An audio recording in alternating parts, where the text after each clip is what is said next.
បាទជំរាបសួរបងប្អូនទាំងអស់គ្នាមានភ្ញៀវជាច្រើនបាទបងប្អូនជាច្រើនបាទមិនថាតាម page ឬក៏បាទអ្នកដែលគាត់ចង់ដឹងអំពីសេវាកម្មនៅ Diamond Blue មានអីគេខ្លះមានច្រើនមែនតើគាត់ចេះតែសួរលោកគ្រូអញ្ចឹងថ្ងៃនេះលោកគ្រូក៏មកបង្ហាញនៅសេវាកម្មផ្សេងៗនៅក្នុង Diamond Blue ថាមានអីគេខ្លះ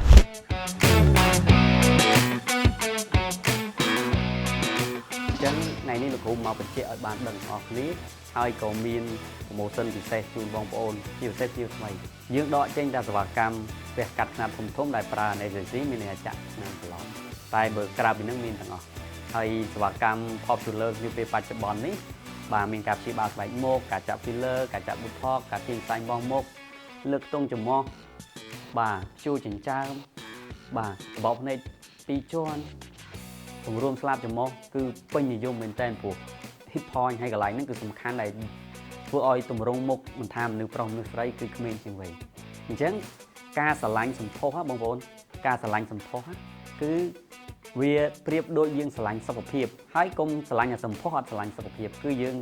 ធ្វើឲ្យសម្ផស្សយើងស្អាតហើយធ្វើឲ្យសុខភាពយើងល្អរួមគ្នាតកតងជាមួយនឹង promotion គឺ 30% អត់ដែលមានទេបងប្អូន promotion នេះគឺបើភ្ញៀវចាស់លោកគ្រូដឹងមក 30% នេះគឺក៏ promotion តែ3ថ្ងៃតកតងមួយបុណ្យចូលឆ្នាំបុណ្យធំអីបានមានតែឥឡូវនេះគឺក្នុងមួយខែពេញនេះលោកគ្រូផ្ដល់ជូនភ្ញៀវថ្មីលោកគ្រូអញ្ចឹងបញ្ញាប់រស់រានបងប្អូនហើយ